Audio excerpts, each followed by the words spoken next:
네, 조금 전이었습니다. 출경했던 개성공단 입주기업 대표단이 다시 입경했습니다. 개성공단을 둘러싼 남북 간의 갈등이 향후 어떻게 전개가 될지 관심인데요. 이외에도 북한의 이모저모를 김주성 북한 자유연맹 이사, 김영희 한국산업은행 통일사업부 북한경제팀장과 이야기 나눠봅니다. 안녕하십니까? 네, 어서 오십시오. 조금 전 이제 개성공단 입주기업이 북측과 이야기를 하고 돌아와서 인터뷰를 했습니다. 기자회견을 한 내용을 보면 어떻게 보면 다른 곳이었다면 어떻게 보면 허심탄회하게 이야기할 수 있는 것을 정말 몇 년에 한 번 만나서 이야기할 수 있는 기회였다라고 얘기를 하면서 하지만 임금 같은 경우에는 남북한 당국 간에 좀 이야기를 하는 것이 맞을 것 같고 하지만 생산성에 있는 부분의 임금 인상이라면 받아들일 또 용의는 있다라는 부분을 전달을 했다 이런 얘기를 했습니다. 어떻게 들으셨습니까? 이렇게 얘기를 하고 왔다라고 했는데요. 그러니까 결국은 개성공단에서 생산성이 계속 정체돼 있지는 않지 않습니까? 네. 해마다 아무래도 생산성이 좋아질 거고, 그러니까 그 부분에 해당한 것만큼 받아들일 수 있다는 말씀이죠. 지금 개성공단 입주기업은. 예. 그러니까 이게 남한의 기업하고 유사한 현상이죠. 남한의 기업들 같은 경우는 생산성이 높아지는 데 따라서 임금 인상률이 조금씩 변동이 되지 않습니까? 네. 고정되어 있지 않고 그런 측면에서 우리 기업은 그런 걸 전달하지 않았을까 그런 생각이고요. 그다음엔 그 임금 인상 문제는 정부하고 그 논의를 해야 된다는 부분 맞는 것 같습니다. 그 부분은 뭐 우리 기업들이 해결할 문제는 아닌 것 같고요. 네. 일단은 그 2013년에 개성공단이 중단된 이후에 그 공동위원회를 만들지 않았습니까? 그렇게 만들어 놓고 분과위원회에서 이 임금 문제랑 이런 것을 할 때는 같이 협상을 해서 협의를 해서 그 문제를 논의를 하게 돼 있는데 네. 논의하지 않고 한 부분은 기업이 나선다고 해결된 문제는 아닌 것 같고요.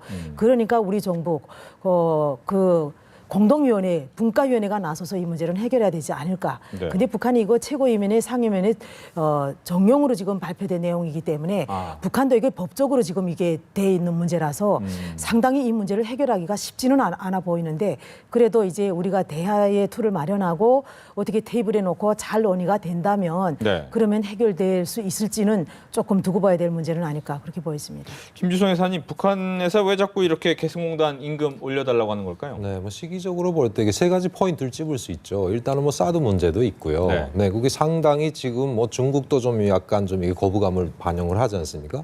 그리고 두 번째는 또 뭐냐면 전단지죠. 중요하게는 네, 전단지를 이렇게 무인기에다 해가지고 또 뭐 어느 단체, 모 단체에서 또 발표를 하겠다. 그러니까 이게 대한 압박도 있고요. 예. 일단 그 개성공단이라는 거는 북한에서는 정말 유일한 그런 이니시어티브를 질 수 있는 그런 물거나 똑같거든요. 그러니까 이 압박을 통해 가지고 그다음엔 뭐 일단 뭐 제가 보기에도 네. 만나서 이야기는 하겠다는 그런 의사는 있는 것 같아요 보니까. 네. 그러니까 뭐 일단 그 민간급의 기업인들도 먼저 받아들이지 않습니까? 그러니까 이런 여러 가지 시점에서 북한이 먼저 이렇게 그 뭐죠 콜을 이렇게 던지는 것 같은 그런 느낌도 들고요. 네. 네, 너무 지나치게 이게 그 부정적으로도 생각할 필요는 없는 것 같고 또 이게 국내 형편에서 보면은 지금 김정은이가 상당히 올해 그 들려오는 소문에 의하면 정확한 소리인지는 모르겠지만은 그 10월에 그 올해가 그 70주년입니다. 예. 당 창건 기념 70주년이라서 당대를 연다 만다 이런 소문까지 돌고 있거든요.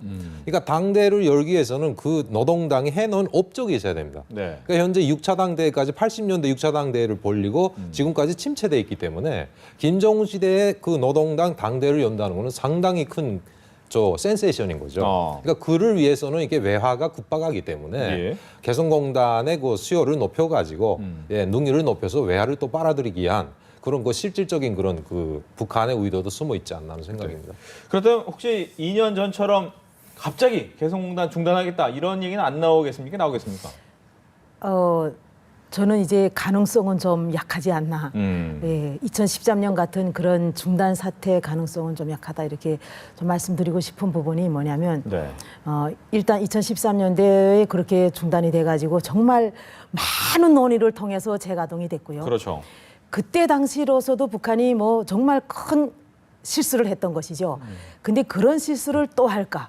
저는 그런 생각이 들고요. 네. 왜 그전에 그때 논의됐지만 북한이 경제개발구라는 경제특구를 19개를 이제 선포한 조건에서 올해 또 신년사에서 김정은이 원산 그 금강산 관광특구 개발을 비롯한 관광지구 기타 경제개발구를 올해 정말 획기적으로 좀 잘해보겠다 했음에도 불구하고 개성공단이 또다시 중단된다면 아니 외국 기업들이 투자는 완전히 물 건너갈 거밖에 없죠. 그렇기 때문에 개성공단 중단까지는 아니지만 네.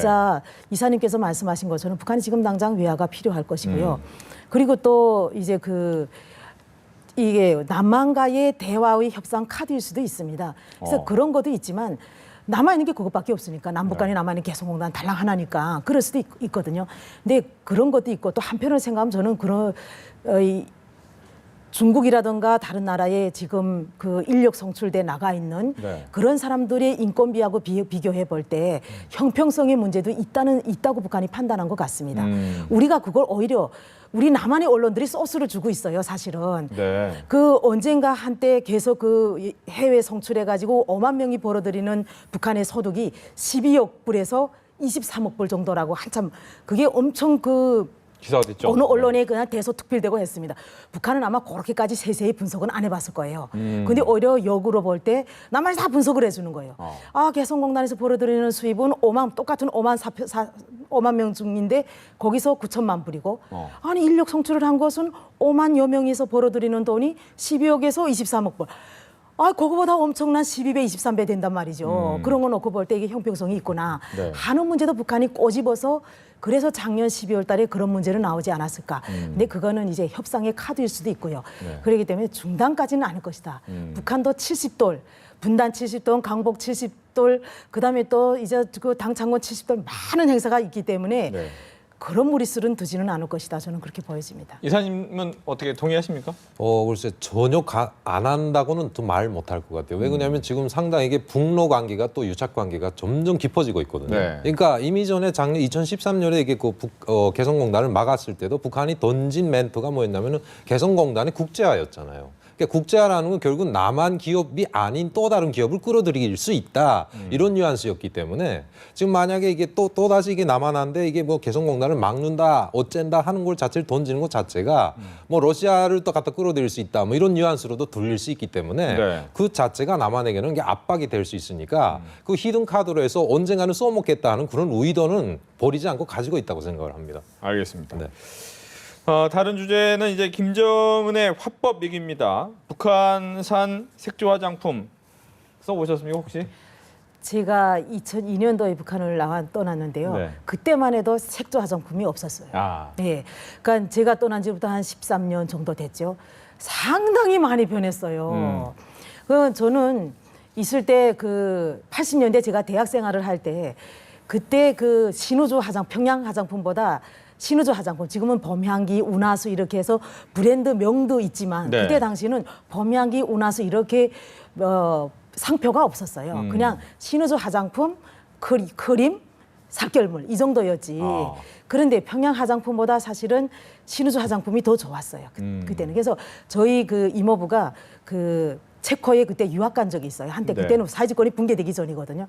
그래서 많은 사람들이 이제 동유럽에 이제 유학을 갔는데 그쪽 사람들이 북한의 인삼에 들어간 크림이 좋다고 부탁을 해가지고 방학 때 와가지고 그걸 가져가서 내다 팔은 적도 있어요.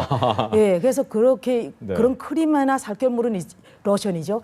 있었지만은 사실은 색조 화장품 같은 경우는 정말 최근에 북한 사람들 여성들이 미모가 변화가 되고 있는 것 같아요. 네.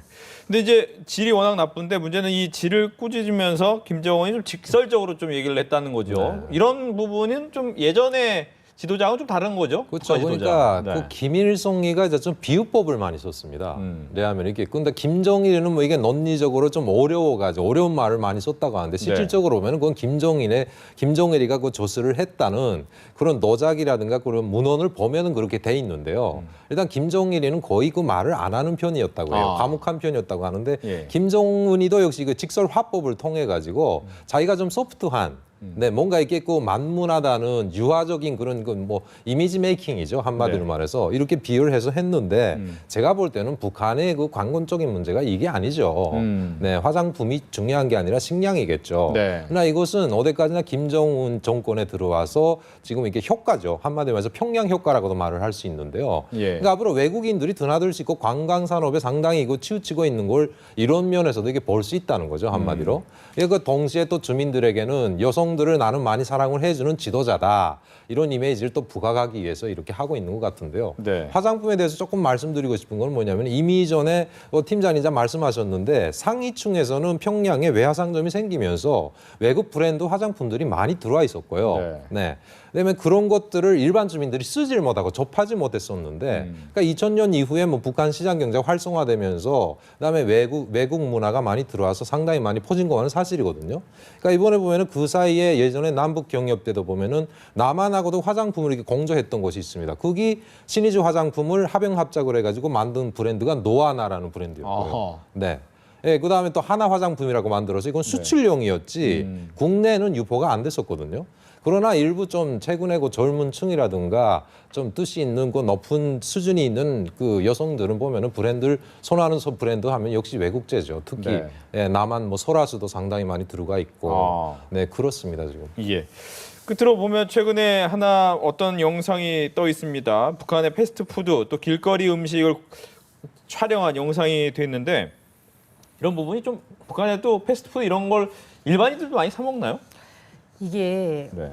평양공화국이라고 말하면 돼요. 네. 사실 이게 저는 김정은 정권 뭐 옛날 김일성 때부터 쭉 시작해서 수도라 해서 뭐 조선의 얼굴이다. 모든 게 다 평양에 집중돼 있었기 때문에 패스트푸드 이런 서양 음식이라든가 이태리 음식 이 모든 게 다 그냥 평양에만 집중돼 있지 지방 사람들 사실은 생각도 못 하고 있죠. 근데 외화 그런 것을 파는 데는 다 외화로 이제 받기 때문에 요금을 지불받기 때문에 아마 지방 도시도 대도시 그러니까 북한에 지금 9개 도시가 있지 않습니까? 그러면 평양시 내놓고 8개 도시에도 이제 아마 당분간에는 언젠가는 그게 도입이 될 것이라고 생각을 하고요. 패스트푸드 같은 경우에 지금 평양의 평범한 사람은 아마 사 먹기가 어려울 겁니다. 그 돈 많은 사람들을 겨냥을 해서 외화를 끌어들이기 위한 그런 목적도 있고요. 그리고 길거리 음식 같은 경우는 과거에도 있었죠. 근데 그게 어떤 수준인가에 따라 달라지는데 옛날 같은 경우는 평양의 길거리에 보면 뭐 요리만한 포장마차 비슷한 이런 그 판매점들이 있어가지고 거기 고구마 구운 거는 많이 팔았고요. 빵도 팔고 뭐 많았어요. 사실은 과자도 팔고 이런 것들이 많았는데 지금은 그게 좀 더 한 단계 업그레이드 돼가지고 그 수준이 좀 높아지고 있다는 것이죠. 근데 지방에는 그런 게 없습니다. 그래서 북한은 평양공화국, 원산공화국 이렇게 보면 되죠. 알겠습니다. 이렇게 해서 두 분과 함께 북한 이야기 나눠봤습니다. 오늘 얘기 잘 들었습니다.